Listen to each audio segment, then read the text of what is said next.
All right. Welcome to another episode of Connect and Politics.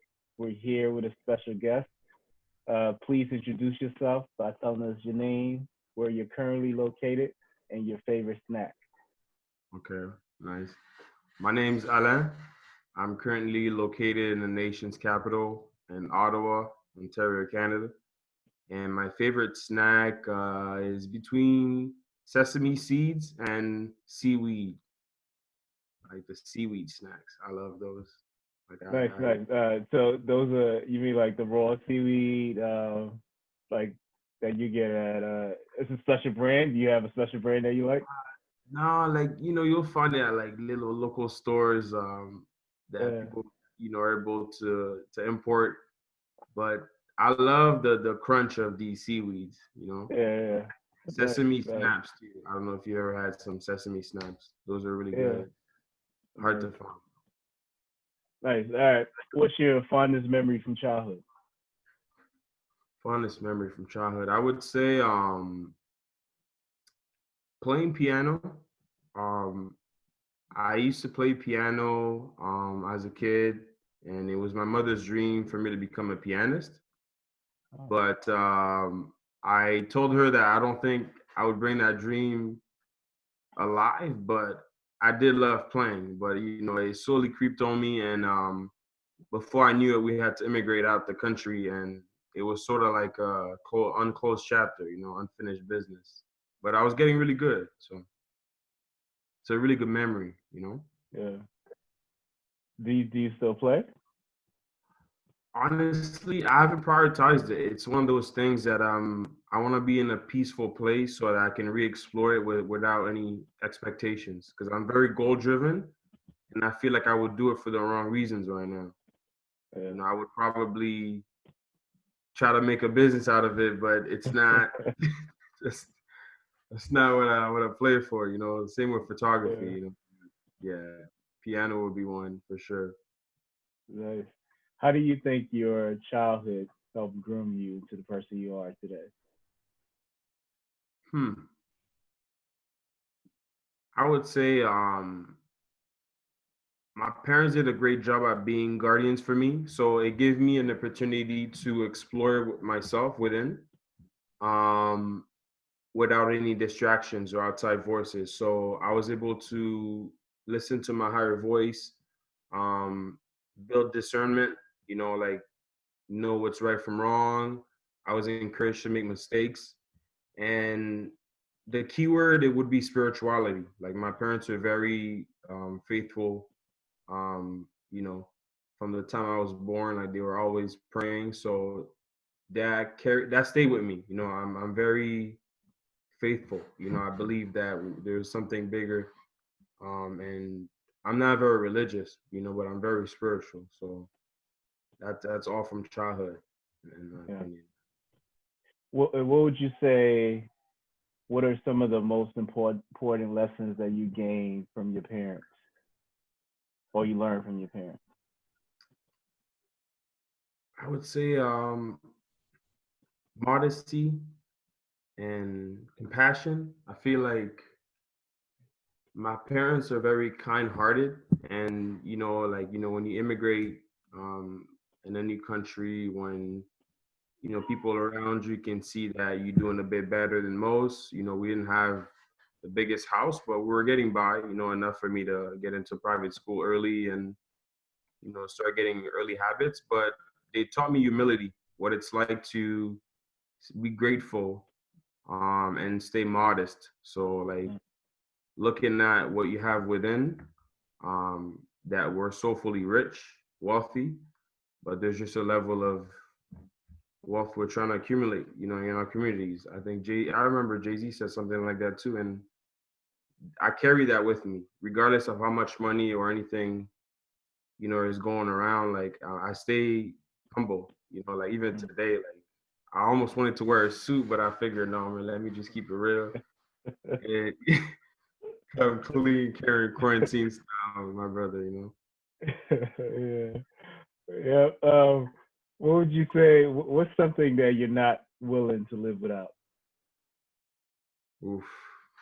You know what? That's a tough one.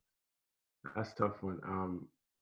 My passport. You know what? Funny enough, it's right here, man. I had it on the table, Nice. and I've traveled 17 countries so far, and I realized, man, I blew a lot of money, but I did it at the right time because now I think the travel industry is going to change a lot, Yeah. and it's helping me let go. So I can't live without my passport. Like there's something about getting on these planes, meeting new people, just knowing that you can work from your phone or maybe your staff has it covered for just that week. So it Mm. feels good because you feel like you're manifesting, you're experiencing something that you work really hard for. So like I can't live without my passport. Nice. If we need And immunization, we're done. yeah, yeah. So since you brought it up and traveling, what would you say has been the most um, profound learning experience uh, while traveling? Like, what country or what area did you learn the most that you really didn't expect to learn? And Hmm. Something in me always told me traveling reminds me of how easy it is to make friends and how similar we are. Sometimes the distance makes us feel different, but at the same time, traveling reminded me that like people are just like me, but we just have different communication, traditions and such. But where impacted me the most, I would say, would be stuff between Greece and Dominican Republic, because Greece is sort of like the fallen empire. They got to rebuild their economic situation, but the spirit that the people live with is still like they'll be all right. Like they're very yeah, hopeful and they're very royal about it. But and there's a lot of tourists. So I was impressed because I thought people would be a bit more rugged. In Egypt, people were more like survival mode, in my opinion. In DR, and I was proud to go to Dominican Republic because I'm Haitian, and I was proud to see our neighbors do a lot more better in terms of infrastructure. So it made me proud. It's yeah. you No, know that's good. Yeah. Um, those are both beautiful places as well. So, for sure. um, what are your favorite things to do for self care? Self care. Outside of traveling, meditation, um, taking the time out for myself every day, like whether it's 5 minutes, an hour, just creating that space for me to just talk to my higher self, like review my intentions, like did I do the things I really wanted to do today? Like am I in synchronicity with who I say I want to be? Like do I need to speak to the supreme God? Outside of that, I would say like a nice shower. Believe it or not, sometimes water, just a nice water on you, man, it gets you just cleansed and refreshed. So sometimes self care, I just go right back to the basics. Yeah. Nice cold shower or a hot shower. You know, getting back in the skincare mode with the quarantine. A fresh haircut. A fresh haircut gets you going for the next 2-3 weeks. You know what I'm talking about. And yeah. Oh, at training, man. Like I go right back to the gym, hit the Okay. punching bags, the ropes. Bring back the football in me. But yeah, those are the that's the core. No, that's nice. Nice. That's a good mix. That's a good mix. Yeah. What motivates or excites you? People like you, man. People like Yoli. People like my family, my close friends, um, and the people that I look up to because I realize that there's full of possibilities everywhere around us. So when I wake up, it's sort of like I don't think in terms of scarcity, but our breaths are limited. We're only gonna breathe so many times. We only have so many seconds. So I live with a sense of urgency. So like just memories, building memories, like trying to have an impact with the tools that I have around me now, being an innovator, disrupt the market. It's sort of like what excites me, like entrepreneurship, being able to create new business models, meet new people, use all the tools we have to create a path for our future kids, like just the future excites me pretty much, man. But it makes me anxious at times because I gotta be present, sometimes. So it's Yeah. just one of those things. Nice. What do you do in your professional life, and how did you get to where you are? Right now I'm a business to business marketer. So I essentially I do marketing for transportation businesses. So I help trucking companies or delivery companies get leads, so like clients, and I do campaigns on Facebook, on Kijiji, Craigslist. I use different channels. I'm not gonna give away all the secret sauce, but I get the leads. I send the teams out to do on-site estimates, and I have my commissional structure. And I'm also building a network of drivers that want to become business owners. So I'm trying to launch my online courses and my education modules. So how did I get into this? Honestly, man, like I was in my basement. I saw my brother and his, friends come, really tired in the basement. And my brother's competitive. Sometimes he has a chip on his shoulder. He wants to show that he can work like his big bro. So I asked him what he was doing, and he told me he was moving. So me as a big bro, I'm like, yeah, I can always take it to another level. So I just showed them that, next time I'll come with you guys, show you how it's done. I never looked back. The next week I made a proposal to the guy. I said, yo, if I bring a truck to the table, like, we speak equity, because I see this is working.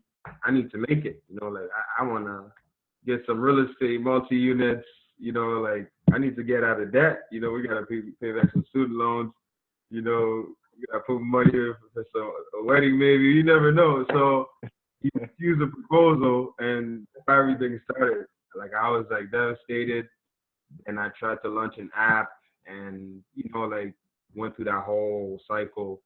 But I feel like God rerouted me towards this transportation marketing because the app was in the nightlife industry, and I felt like because liquor was involved in the mix, I think it wasn't a project that God wanted me to push forward because it was a bigger lesson for me to learn later in my life. Like I had to change my relationship with liquor because it's not. It creeped on me. We did it to celebrate, but it's not something I think anyone should have a too much of a close relationship with. If you want to be in tune with yourself and you know Yeah. without saying too much. No, that's good. That's good. What's one thing you would love to learn that you haven't gotten to yet? I know you started with the piano and you give that up. But what's one thing I you would haven't gotten say to yet? is between learning Spanish and photography. Okay. I got into the habit of doing photography during my travels, and I realized that I'm really good at it. I just have to do it for myself. Because if I'm trying to produce content for business again, then there's just it takes away from the creativity, the intuitive creativity. So it's in my heart to get back out there when the spring is more in effect. I'm gonna get myself a camera and then start shooting it with nature. And the Spanish is tough. I think I wanted to travel for 30 to 90 days to just be in that environment to learn faster. But I think it's something I progressively want to do as an objective because I love the language, and I love the people. There's a lot of flavor, and I feel like it's part of me. So I do want to learn Spanish. to open up that realm, and you know, and Yeah. I love Can Miami. you say you love Miami? I love Miami. Yes, yes. Can you think of any advice that you would give your younger self? It's tough. Just to learn to let go better, like to not, you know, like obviously to be patient, but I still feel like I'm working on my patience today, you know, like, Mm. but I love the sense of urgency that I had, but I feel like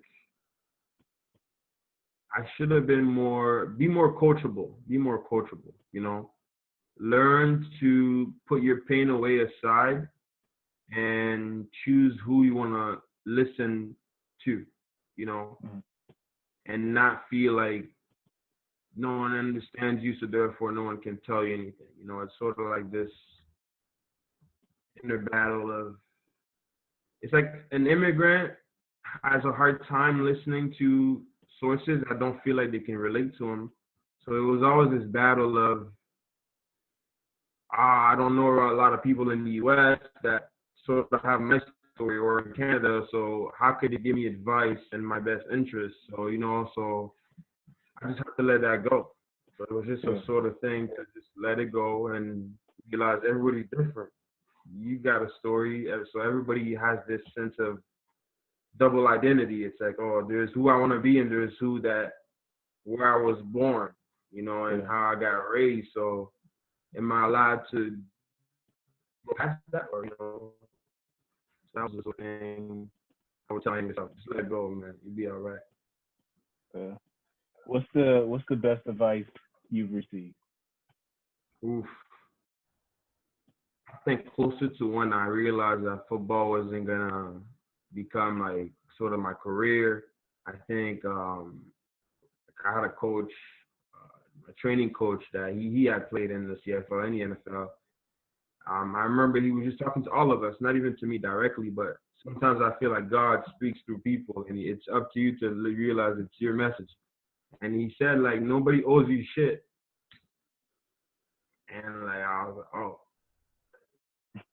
it hit me because I was like, wow, like why am I so entitled? You know, like I know that I went to Howard. I know I made my family proud. I know that I can speak English a bit better than most without an accent. You know, like, but why do I feel like our world owes me millions already? You know, it was sort of like,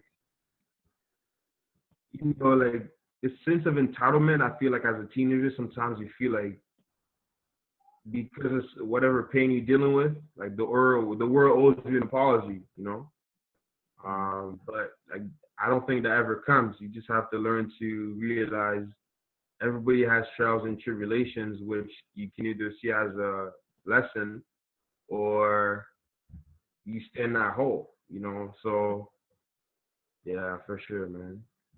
That's a good one. What would you say has been the toughest thing you've had to tackle, and what helped you get through it? Hmm. I feel like changing my relation with women. Like, I mean, like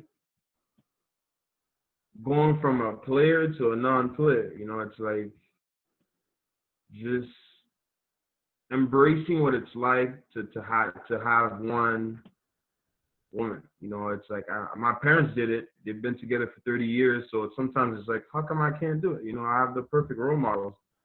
But it's sort of like it came with the lifestyle, man. Like you're playing football. In high school we were entertainers. I was selling gear from my locker room, so I was always charismatic, and the people I was around, like we just had some juice. But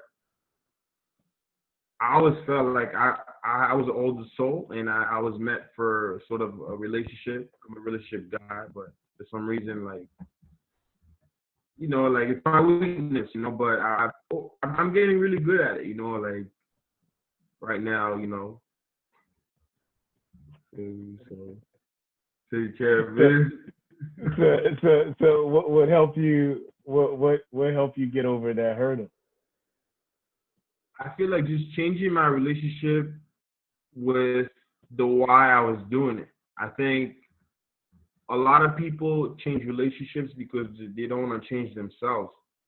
Mm. So I realized that that was something I was doing subconsciously. I didn't want to have the hard conversations with myself that I never had with some exes. So I was looking for something different in each person. Um, that was a different chapter that had nothing to do with them. So then you're projecting things that you have to just come to terms with, and give everybody a fresh chance. So I feel like, yeah, liquor will help me. So, stop consuming as much, just cut down completely. It gives you clarity. After that, it's sort of like tell your friends to hold you accountable. So then at first they sort of laugh, but you say, nah, man, like I really want to like be sharp. So if you see me slipping, like call me out. Like don't tell me, I'm trying to do things right. We gotta sharpen up, and I don't think it's right for us as spiritual men to tap into too many other feminine energies, and I guess God wouldn't be proud, in my opinion. Like we're all his loving creatures, so at some point we have to learn to just be, like choose a queen and try to build an empire with it. And if it's not compatible enough, then let's talk about it and try again. There's a lot of beautiful creatures out there, so I feel like it's gotta mature up, and I just had to like toughen up and talk to your girl about it. I open that channel of communication. So when it's not easy, tell her. So sometimes we think we can't tell the other something, but you just gotta tell her, yo, it's hard.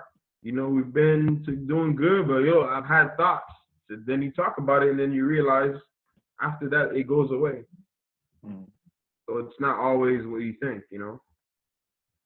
Nice, nice. To That's each a their good own. one. Yeah. So, what would you say? What makes you happy?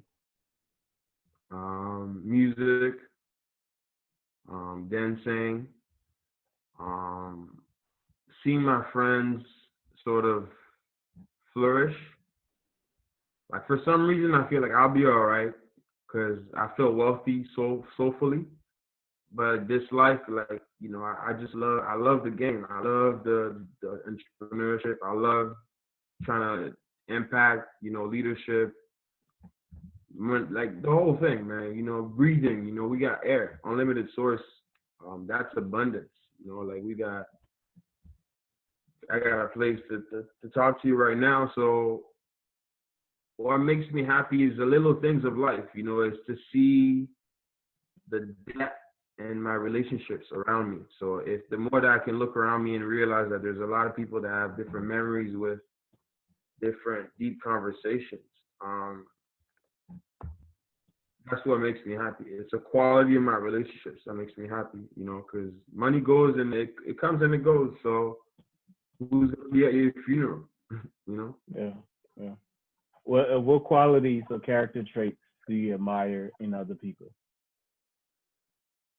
Curiosity, um, humility,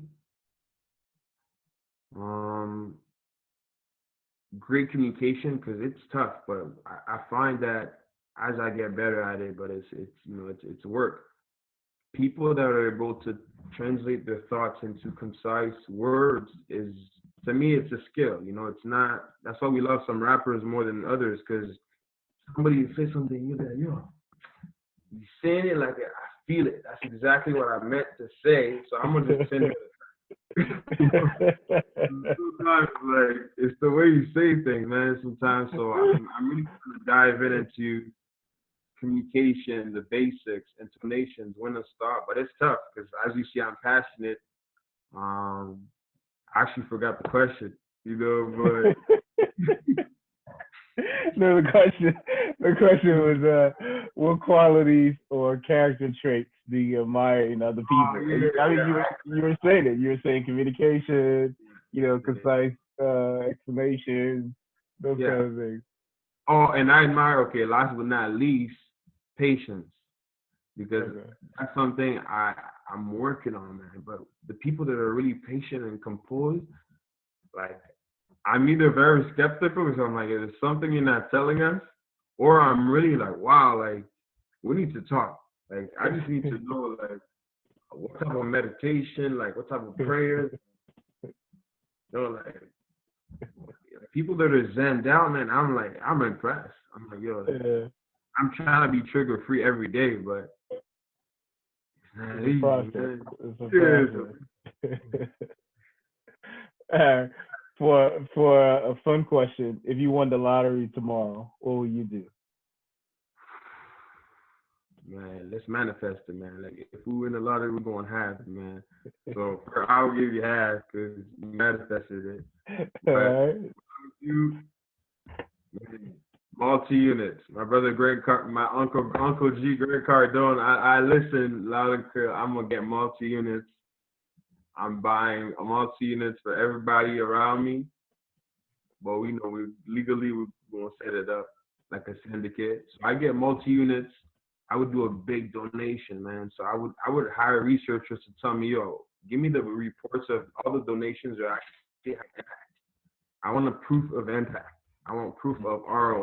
Like where's the money going? I need reviews of people that told me, yeah, then I would donate at least 30% of that money. Because I feel like, yeah, man, money is we gotta redirect the energy. Like I only need so much, like there's only so much that I really need, So like okay, you can reroute the energy where you know it can grow. So I would do a very comprehensive donation, buy multi units. I would build a lot of schools, a lot of schools, because I feel like education is what can rise, and a nation can only rise as high as its women. And I feel like the kids are the future, man. Like the 12 to 15-year olds, like the we need to talk more to them because they're looking at the world differently. And I feel like we need to have a very close relation with the schools and the curriculums. So I would build a lot of schools, and last but not least, I would build like a super custom made home, like with my own garden, like like Dr. Sebi style, like a village, gated Yeah. community.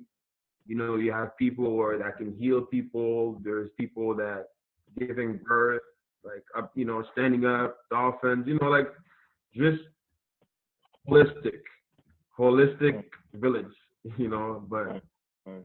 what I can think of now, but we could get creative. Nice. So trucks,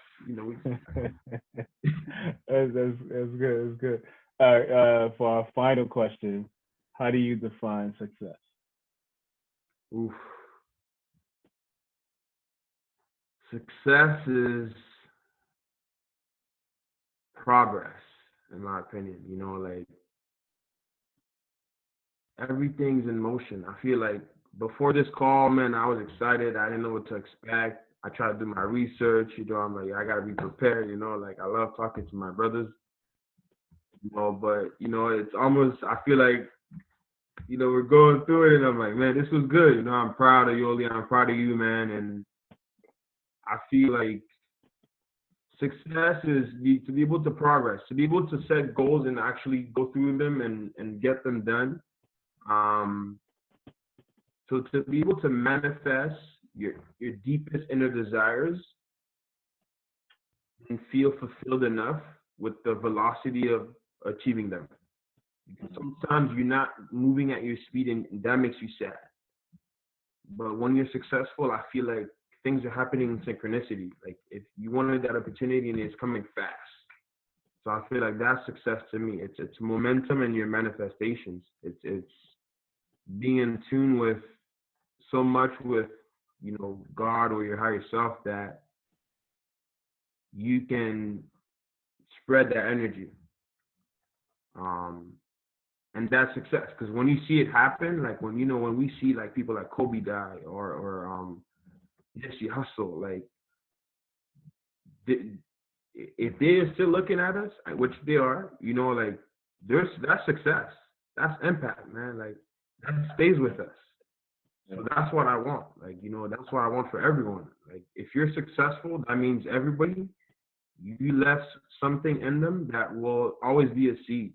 You know, I never met Nipsey, but I feel like his message stays with me. You know, I had a Crenshaw shirt from my roommate at Howard, and little did I know that this was going to be one of the strongest hip hop role models in my life without even a close relation. You know, I just watched how he gave his message to us, and it told me he had good intentions. And that's Yeah. sometimes that's all I need. I need to see brothers out there telling things to us in subtle ways that are trying to help us rise. So, you know, double up, you know, real estate, you know, he's telling you like get in tech, you know, get in real estate, group economics, you know, like independent, you know, like so I love all our prophets, you know, and that's success to me, you know. Nice, nice. That's a great way to end. Well, we connected, we politic, and we will definitely do this again in the near future. I appreciate you, man, and Thank, continue, man. God bless you. thank you, thank you.